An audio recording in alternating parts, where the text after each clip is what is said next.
ایسا ہم کیا کر سکتے ہیں کہ ہمارے بچے ٹین ایج تک پہنچنے تک ہمارے دشمن نہ بن جائیں بلکہ ان کے ساتھ ہمارے تعلقات بہتر رہیں؟ سب سے پہلے میں بات کروں گی ایک ماں اور بیٹی کے رشتے کی۔ بہت ہی خوبصورت رشتہ ہے، لیکن کوئی بھی بات شروع کرنے سے پہلے میں یہ بتانا چاہتی ہوں کہ کوئی بھی ماں کہ کیسی بھی ہو، خواہ وہ پڑھی لکھی ہے، اس کا تعلق کہیں سے بھی ہے، اس سے بہتر تربیت، اس سے زیادہ بہتری اس کے بچے کی کوئی نہیں چاہ سکتا۔ اب بات آ جاتی ہے تربیت کی۔ ہم جہاں تک ہو سکتا ہے بچوں کی بہتری چاہتے ہیں، ان کے لیے بہتری کرنے کی کوشش کرتے ہیں، لیکن جو سب سے زیادہ ایک سینسٹیو ایج ہوتی ہے، جو بچے کی ٹین ایج ہوتی ہے 13 سال سے 18 سال تک، اس میں اگر دیکھا گیا ہے تو ایک سروے کے مطابق جو بیٹا ہے وہ باپ کا، اور ایک بیٹی جو ہے وہ ایک ماں کو اپنا دشمن سمجھنے لگتی ہے۔ اس کی سب سے بڑی وجہ تربیت کے نام پہ وہ روک ٹوک ہے جو ہم اپنی بچیوں کو کرتے ہیں۔ ایک ماں جو کہ ایک ٹالریٹ کرتی ہے ایک بیٹے کی غلطی کو، اس سے اگر وہ 10% بھی اس سے جو غلطی کم ہو جائے بیٹی سے، تو اس پہ اس کو جو ڈانٹ ڈپٹ کرتی ہے وہ ایسا نہ کرے، تو شاید ایسا کبھی بھی نہ ہو۔ یہی وجہ ہے، یہ ایک نیچرل بات ہے کہ ماں جو ہے وہ بیٹے کو ٹالریٹ کرتی ہے، اور جو بیٹی کے ناز نخرے ہے وہ باپ اٹھاتا ہے۔ اور یہی وہ غلطی ہے جس کی وجہ سے جب بچے ایک سمجھداری کی ایج تک پہنچتے ہیں تو وہ اپنے ماں باپ کو اپنے دوست نہیں سمجھتے۔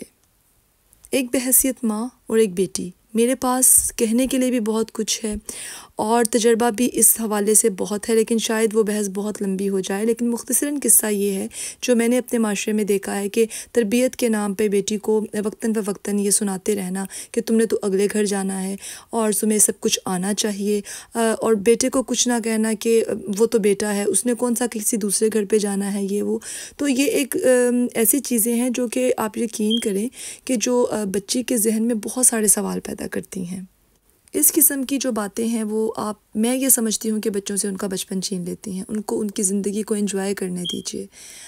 میں یہ تو نہیں کہتی کہ وہ کچھ نہ کریں، لیکن اگر وہ جو کرنا چاہتی ہیں وہ کریں، کیونکہ آنے والے وقت پہ ہمارا کوئی اختیار نہیں ہے۔ جو کہ میں نے اپنے بڑوں سے سنا ہے کہ جب تک وہ ہمارے پاس ہیں، جو وقت ہمارے اختیار میں ہے، ہم اس میں ان کو جتنا ہو سکے دوستانہ رویہ رکھتے ہوئے ان کی خوشی کا خیال رکھیں، اس کی رائے کو اہمیت دیجیے، اس کے رویے کو سمجھیے۔ ان سب مسئلوں کا اگر میں سوچوں کہ حل کیا ہے تو اس کا ایک ہی حل ہے کہ آپ اپنے بچے کو سنیں۔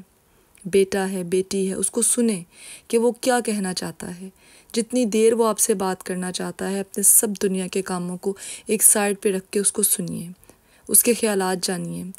جب وہ ایک بار آپ سے بات کرنے لگے گا تو آپ کو سب کچھ بتائے گا، اس کے اندر دلچسپی ظاہر کیجیے۔ میں کوئی اسکالر تو نہیں ہوں، لیکن میں ایک ماں ہوں، اور ایک ماں اپنے بچے کے لیے سب کچھ ہوتی ہے۔ آنے والی ویڈیوز میں آپ کے ساتھ اور بھی بہت سی ایسی باتیں اپنے تجربے کے مطابق آپ کے ساتھ شیئر کروں گی۔ یقین کریں ابھی بھی بولنے کے لیے بہت کچھ ہے، لیکن ویڈیو لمبی ہو جاتی ہے، بولنے والا سننے والا دونوں ہی بور ہو جاتے ہیں۔ تو اجازت دیجیے، اللہ حافظ۔